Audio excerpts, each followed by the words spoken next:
Dankie Melanie en Emmy en Suzette, dat ons so lekker kan saam sing. Kom ons sit net so en maak ons harte stil, voordat ons die woord van die Here vanmôre in ons harte toelaat om te kom bou en te verruim en te verander. Here, baie dankie vir hierdie wonderlike reën wat geval het, ons afgekoel het, die aarde het so verskroei die laaste 3 weke, en ons het so uitgeroep na U, Here, en U het ons gehoor, en nou is dit so heerlik koel en klam, en alles is dankbaar, Here, elke grasspruitjie, elke diertjie, ons as mense, dankie dat dit van U afkom, Here, uit U hand uit. Elke aand as ek buitekant staan, Here, en ek kyk na daai wolke wat so oor ons skuif, dan aanbid ek U en sê, Here, hierdie magtige weerstelsels wat U so beheer, wat is die mens dat U aan hom dink?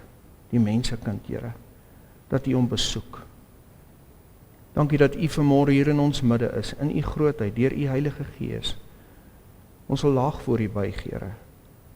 En ons wil vra, kom en spreek tot ons harte. Verlig ons gees, verruim ons hart, en help ons, Here, om U woord aan te gryp. Ons dankie daarvoor in Jesus se naam. Amen.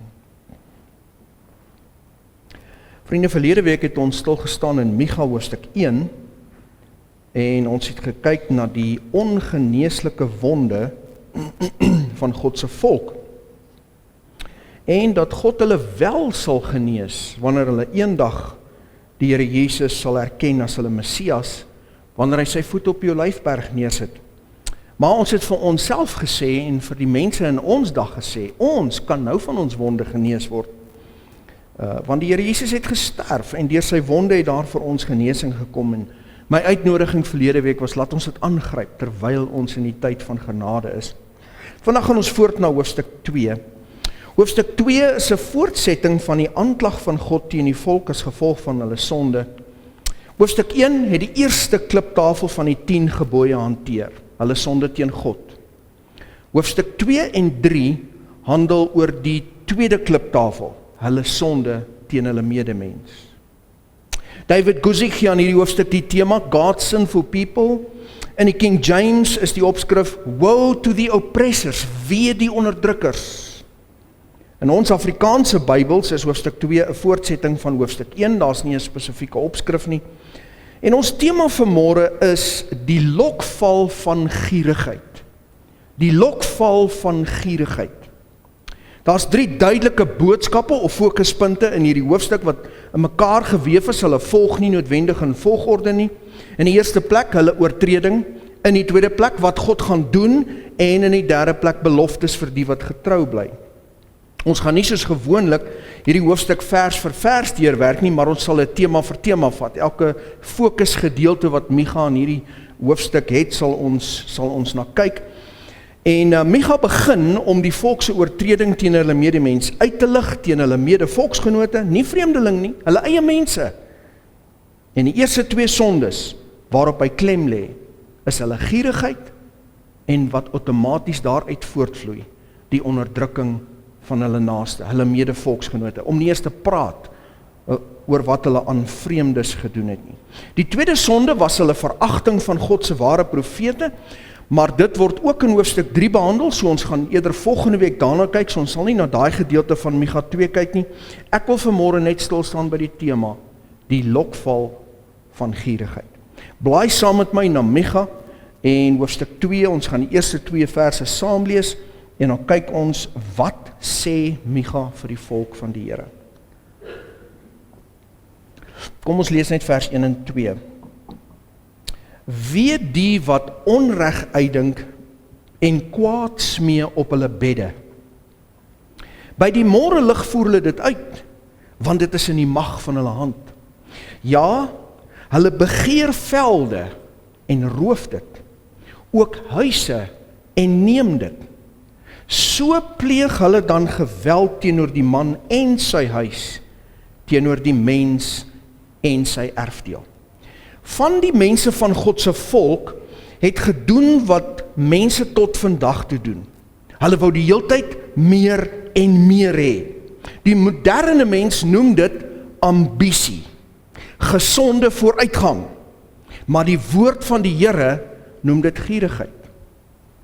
Nooit tevrede met en dankbaar vir wat hulle gehad het nie, het hulle altyd meer en meer begeer. Hulle het grond en huise gehad, genoeg vir voedsel en klere, maar hulle die grond en die huise van hulle medelandgenote ook begeer, want hulle wou altyd groter word. En omdat hulle gekonnekteer was met mense in posisie, het hulle mag misbruik om dit te kry.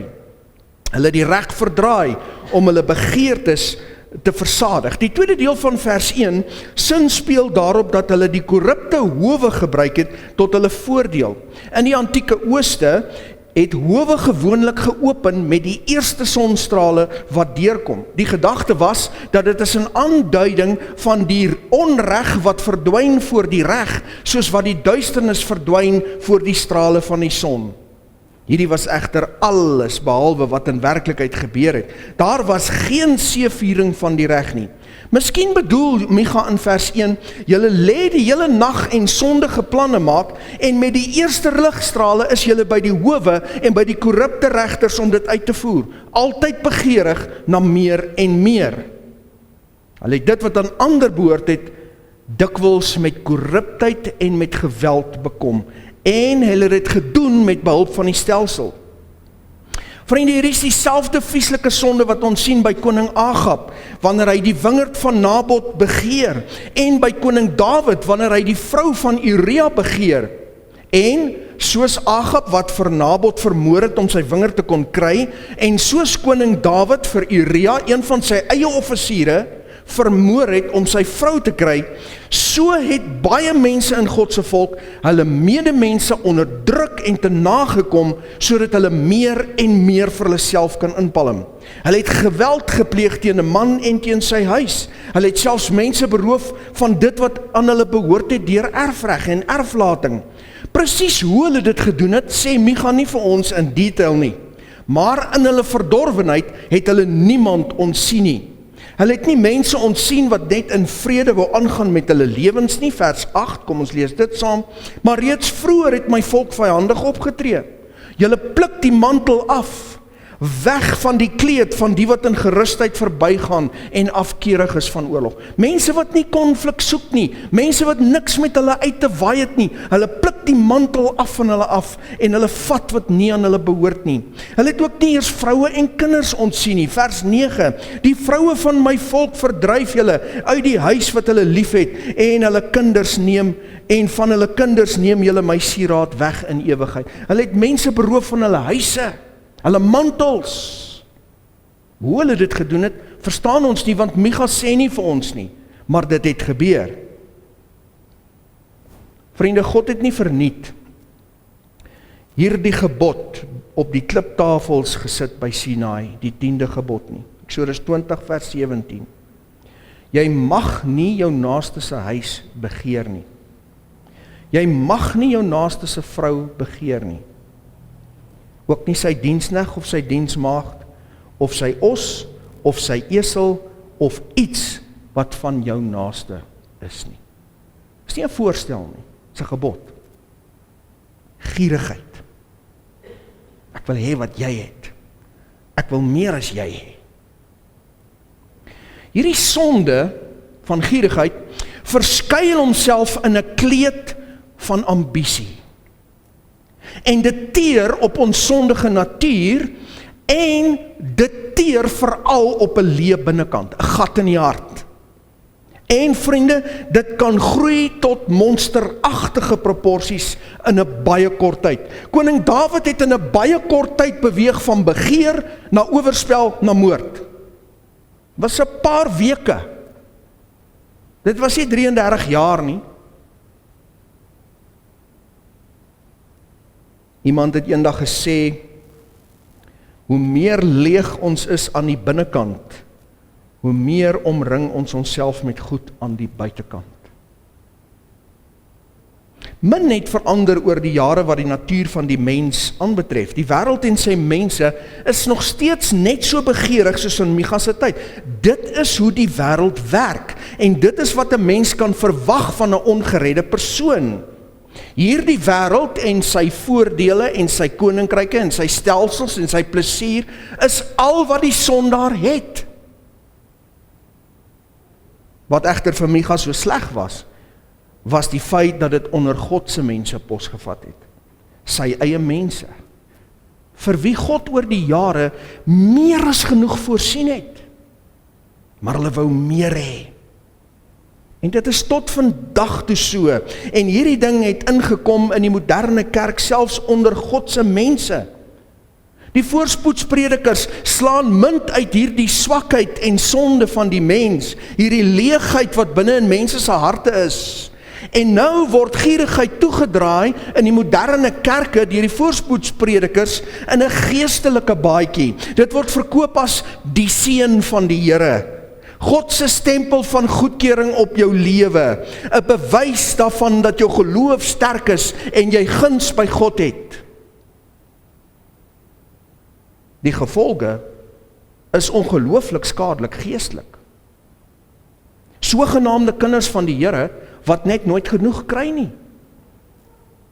Wat konstant begeerig is na meer en meer, nes die mense in Micha se dag, wat ryk wil word in hierdie wêreld en wat soos klein kindertjies net nooit groot word nie, maar altyd selfsugtig en begeerig bly, aards en wêrelds in hulle fokus en hulle denke. En dit, vriende, is gevaarlik vir 'n kind van God. Paulus waarsku ons wanneer hy aan die jong leraar Timoteus skrywe. Terloops, in die King James vertaling is die opskrif van hierdie woorde van Paulus aan Timoteus, false teachers and true contentment. Dit slot verskriklik mooi by Micha 2 en 3 in. Luister wat skryf hy aan hom. 1 Timoteus 6 vers 6 tot 10. Die godsaligheid saam met vergenoegdheid is 'n groot wins. Ons het niks in die wêreld ingebring nie, Timoteus, en dit is duidelik dat ons niks daaruit kan wegdra nie. Maar as ons voedsel en klere het, moet ons daarmee vergenoeg wees. Hierdie waarskuwing volg dan. Maar die wat ryk wil word, en onthou hy skryf nou aan kinders van die Here, hy skryf nie aan die wêreldlinge nie. Die wêreldlinge kan maar wil ryk word en hulle kan maar hulle self verswelg in die ellendes van rykdom. Hulle kan dit doen. Paulus is nie met hulle besig nie. Hy skryf aan die gemeente waar Timoteus 'n jong predikant is en hy sê, die wat ryk wil word onder julle in die kerk, val in versoeking en strikke en baie dwaase en skadelike begeertes, gierigheid, wat die mens laat wegsink in verderf en ondergang. En dan sê hy in vers 10 hierdie ontnugterende woorde, want die geldgierigheid is die wortel van alle ewels, en omdat sommige dit begeer, het hulle afgedwaal van die geloof, en hulle self met smarte deurboor. Jy kan net sowel 'n ysterpen vat en hom reg deur jou hart druk, as wat jy as 'n bloedgewaste kind van God rykdom begin jaag. Jy gaan jouself seermaak. Jy gaan die mense om jou seermaak. Hoekom? Want ons werk en leef in 'n vervloekte stelsel. Daar's 'n vloek op hierdie wêreld. Paulus sê vir Timoteus, 'n kind van die Here, 'n bloedgewaste kind van die Here, moenie lewe om ryk te word nie. Moenie jou doel wees nie. Moenie jou oogmerk wees nie. Wat is die teenoorgestelde van gierigheid volgens Paulus? Vergenoegdheid. Om tevrede te wees. Soos my pa altyd sê, daar's net een te en dit is tevrede. En volgens Paulus loop dit saam met godsaligheid. Godsaligheid saam met vergenoegdheid is 'n groot wins. Wat beteken godsalig? Die woord godliness in Engels and holiness. Godliness and holiness. Dis wat godsalig beteken. Goddelikheid en heiligheid saam met vergenoegdheid is 'n groot wins. En wanneer 'n mens die hele Nuwe Testament lees saam met die leringe van ons Heiland, dan kom jy agter dat godsaligheid loop saam met tevredenheid. Dis twee kante van dieselfde muntstuk, soos wat geloof en gehoorsaamheid saamloop. Met ander woorde, jy kan nie godsalig wees, heilig wees en onvergenoegd nie, en begeerig nie, en ontevrede nie. Dit pas nie by mekaar nie.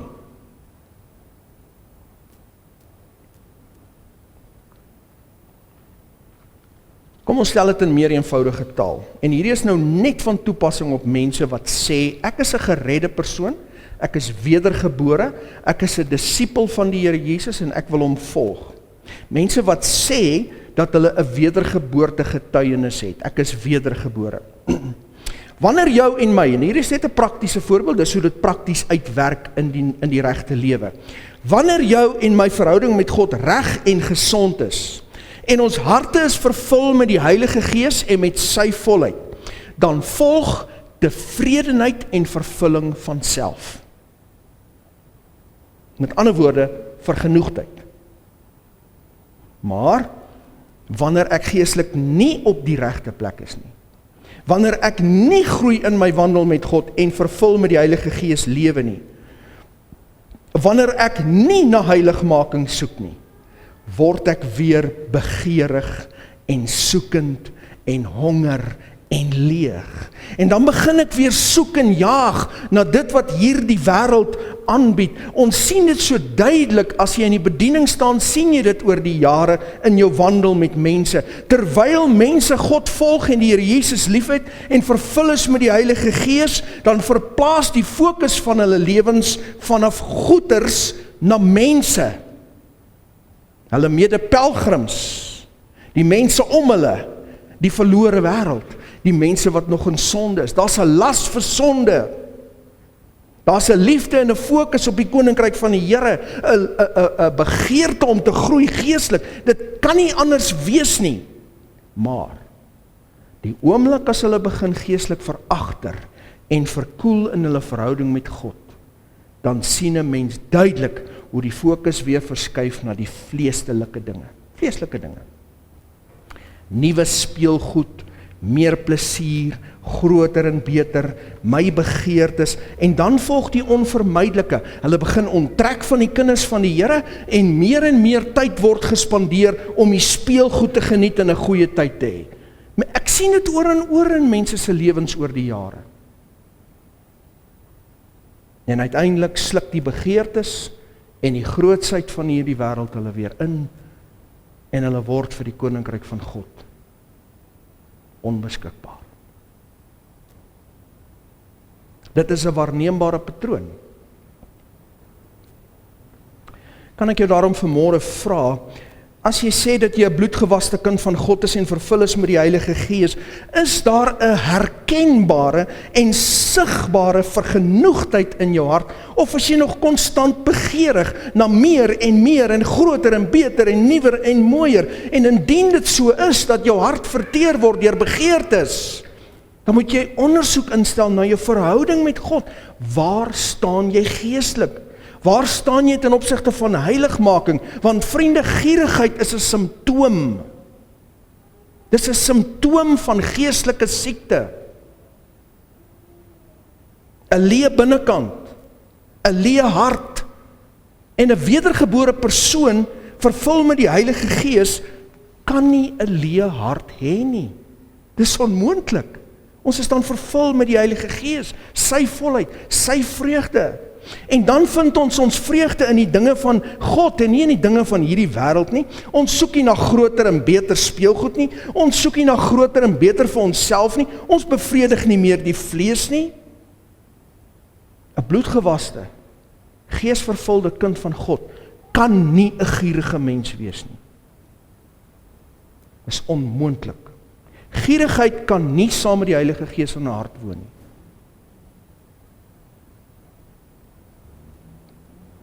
Gierigheid is sonde, en 'n bloedgewaste persoon is verlos daarvan. En hierdie sonde het die mense in Juda in Micha se dag verteer en dit doen vandag nog steeds. Gierige mense kan God nie lief hê en hom volg nie. Ons kan nie God en mammon dien nie, die woord is duidelik. Matteus 6 vers 24, ons Heiland sê, niemand kan twee here dien nie. Jy sal of die een haat en die ander lief hê, of die een aanhang en die ander verag. Jy kan nie God en mammon dien nie. Gierige mense se fokus kan nie op die koninkryk wees nie, dis elders, aan hierdie wêreld en sy grootsheid. En waarom is Micha so ontsteld hieroor? Waarom krap het hom so om? Waarom ween en weeklaag hy so voor die Here? Paulus werp meer lig hierop in die Nuwe Testament, Kolossense 3 vers 5 tot 7. Luister wat skryf hy, sê, maak dood aan julle lede wat op die aarde is, naamlik hoerery, onreinheid, hartstog, slegte begeertes en gierigheid wat afgode diens is. Waardeur die toorn van God oor die kinders van ongehoorsaamheid kom, waarin julle ook vroeër gewandel het, toe julle daarin geleef het. Paulus sê dit prontuit, hy sê gierigheidsafgode diens. Ek wonder wat maak die voorspoedspredikers met hierdie gedeelte? Hoe kom hulle om dit? Miskien gaan 'n persoon wat regtig welgesteld is, later na hierdie boodskap luister op ons kanaal, iemand wat regtig ryk is. En jy vra, Andries, wat moet ek doen? Ek was al reeds ryk toe ek by die Here uitgekom het, wat moet ek doen? My antwoord sal as volg wees. Indien die Here Jesus nie direk vir jou, soos vir die ryk jong man, 'n opdrag gee om alles te gaan verkoop en aan die armes te gee en om te volg nie. Indien hy dit nie van jou vra of van jou verwag nie. Luister dan wat sê Paulus verder aan Timoteus om aan die ryk mense wat gered was in sy dag te sê. Vers 17, 18 en 19. Beveel die rykes in die teenswoordige wêreld om nie hoogmoedig te wees nie, nie hulle hoop te stel op die onsekerheid van rykdom nie, maar hulle hoop maar op die lewende God, wat ons alles ryklik verleen om te geniet. Dat hulle goed moet doen, en ryk wees in goeie werke, vrygewig mededeelsaam, en vir hulle 'n skat weglê, 'n goeie fondament vir die toekoms, sodat hulle die ewige lewe kan verwerf. Vriende, daar moet 'n punt in ons geestelike groei en in ons wandel met God kom waar ons sê genoeg, ons het genoeg, ons is tevrede, ons het 'n huis, ons het vervoer, ons het klere, ons het kos, ons het voorsiening vir medies, ons het voorsien vir die kinders se skoling, ons het voorsiening vir aftrede. Dis al reeds baie meer as wat Paulus vir ons sê. Hy sê voedsel en klere is meer as genoeg. Dan moet ons fokus wegskuif van onsself af. Dan moet ons sê, alles wat nou inkom spoel oor na ander en God se koninkryk. Dis 'n seker teken van geestelike volwassenheid. Ek ken mense wat so lewe. Bloedgewaste kinders van die Here wat redeneer, ons het genoeg. Waar kan ons gee vir God se saak? En hulle gee ruim en mildelik. Maar daar is ook baie mense wat beweer dat hulle met God wandel, dat hulle heiligmaking soek, maar hulle lewens wys dit nie, hulle begeertes bewys dit nie, hulle is nooit tevrede en nooit vergenoeg nie, altyd begeerig na meer en beter en groter en mooier en blinker. Asof ons nie eendag op strate van goud gaan wandel nie, sonder enige slaggate nie.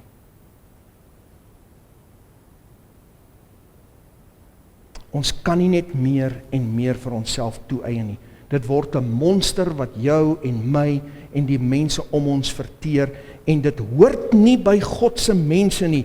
Dit hoort by leë, onvervulde, ongeredde sondaars wat op 'n wêreldse manier probeer kompenseer vir hulle eie gebrokenheid en leegheid. Dis afgodery en verwronge godsdiens, menslike pogings, en dit is hoekom dit vir Micha so sleg was.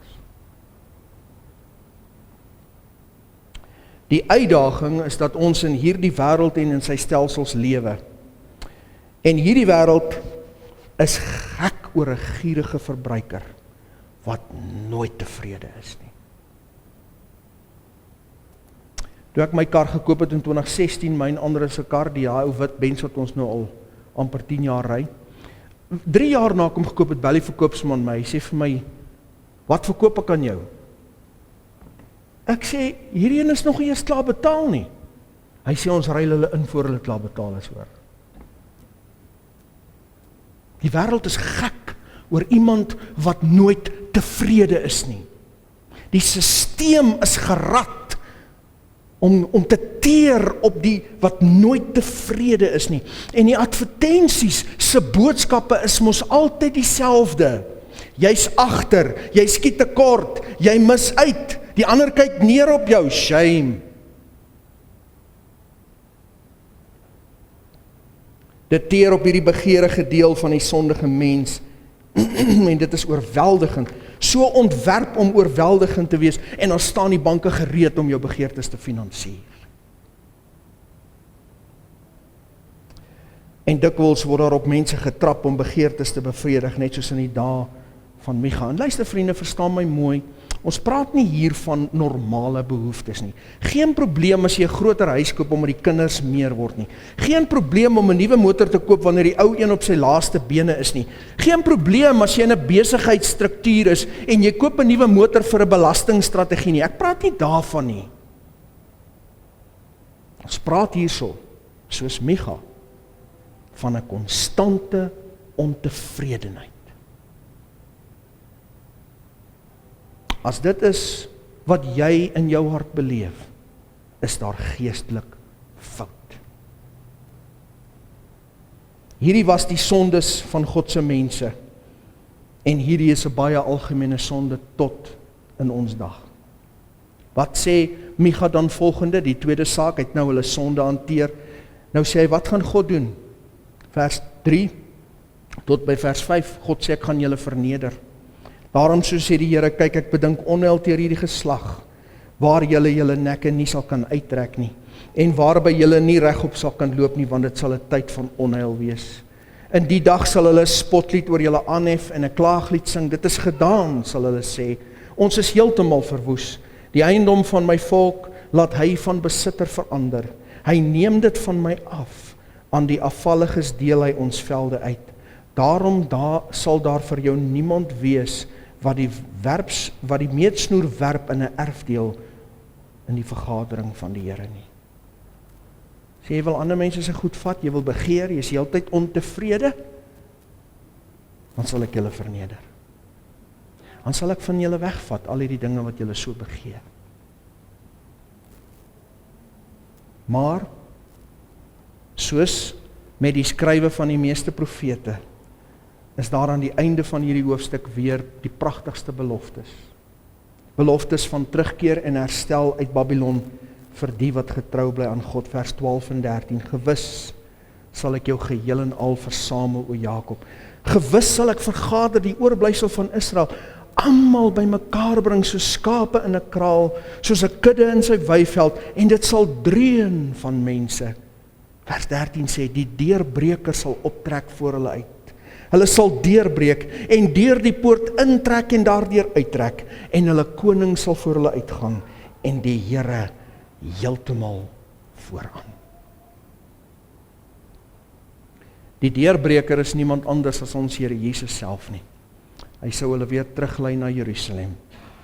En later sou hy vir hulle en vir ons kom sterwe. En hy sou sy koninkryk kom vestig in die harte van sy mense. Elkeen wat hom aangeneem het. Elkeen wat sy en haar kruis opgeneem het en hom volg. En vir ons, sy disippels, die wat hom volg, die wat hom liefhet, die wat vir hom lewe. Luister wat sê hy vir ons in Matteus 6 vers 25. Daarom sê ek vir julle, moenie julle kwel oor julle lewe, wat julle sal eet en wat julle sal drink nie, of oor julle liggaam, wat julle sal aantrek nie. Is die lewe nie meer as voedsel en die liggaam as klere nie? En as jy nou gaan kyk na Matteus 6, dan sal jy sien vers 24 is, jy kan nie God en Mammon dien nie. Kyk na die voëls van die hemel. Hulle saai nie, hulle maai nie, hulle bring nie by mekaar in skure nie, En tog voed julle hemelse Vader hulle. Is julle nie baie meer werd as hulle nie? Wie tog onder julle kan deur om te kwel een el by sy lengte voeg? En wat kwel julle oor klere? Let op die lelies van die veld, hoe hulle groei, hulle arbei nie en hulle spin nie. En ek sê vir julle dat Salomo in al sy heerlikheid nie bekleed was soos een van hulle nie. As God dan die gras van die veld wat vandag daar is en môre in 'n oond gegooi word so bekleed, hoeveel te meer vir julle klein gelowiges? Daarom moet julle nie kwel en sê, wat sal ons eet of wat sal ons drink of wat sal ons aantrek nie? Want na al hierdie dinge soek die heidene. Sien, die sondaars, die wêreldlinge. Want julle hemelse Vader weet dat julle al hierdie dinge nodig het. Vers 33. Maar soek eers die koninkryk van God en sy geregtigheid. En al hierdie ander dinge sal vir julle bygevoeg word. Kwel julle dus nie oor môre nie. Want môre sal hom oor sy eie dinge kwel. Elke dag het genoeg aan sy eie kwaad. Vriende, ek maak klaar, gierigheid is sonde. En dis 'n groot lokval vir die kinders van die Here. Ons is nie leeg of onvervuld wanneer ons wedergebore en geesvervul is nie. As ons is daar fout.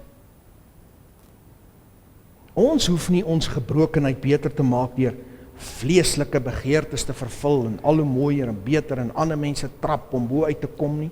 Dis hoe die wêreld lewe. Ons kan en moet vervul wees met die Heilige Gees. En vriende, ons is alreeds fabelagtig ryk in Christus. Het ons dan vergeet? Wat sê die woord?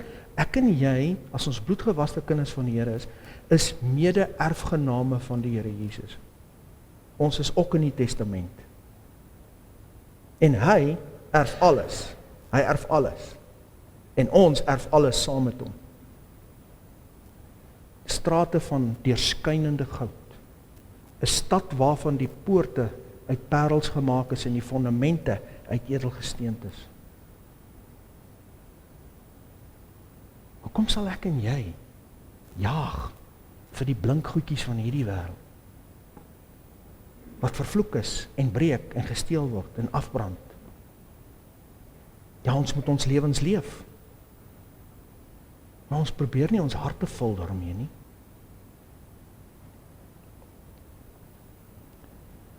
Laat ons nie so laag daal as die kinders van die Here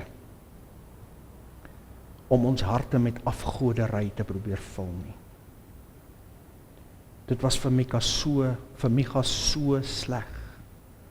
Here, u mense wat u uit Egipte land uitgebring het, vir wie u die beloofde land gegee het, dat hulle so laag daal.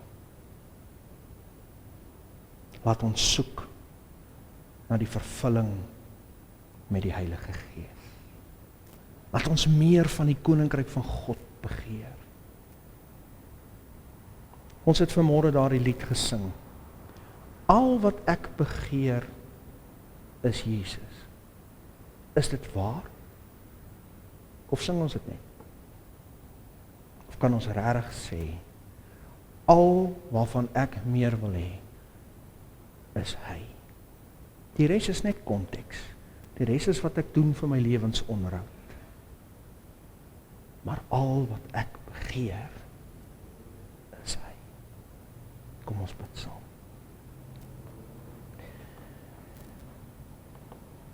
Die hartseerste van alles, Here, was dat dit u mense was. Nie die Filistyne en die Amoriete en die Hetiete. U mense wat gedaal het tot op hierdie vlak. Here, ons is deur u gered, deur genade. Ons name is geskryf in die boek van die lewe. Sonde is weggewas, ons is mede-erfgename van u. Here, help ons om te sien wie ons in u is. Hierdie wêreldse goed kan ons nooit weer bevredig nie. Ons het goed nodig, Here, en dankie dat u vir ons voorsien, maar ons wil nie vervulling soek in hierdie dinge nie. Want hoe meer ons het, hoe meer probleme het ons weet dit. Hoe meer is daar wat verseker moet word en wat onderhoud vereis en aandag nodig het.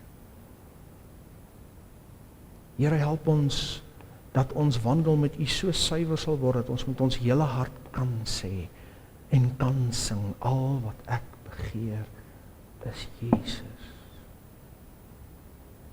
En die res, dis net konteks. Dankie daarvoor. In U kosbare naam. Amen.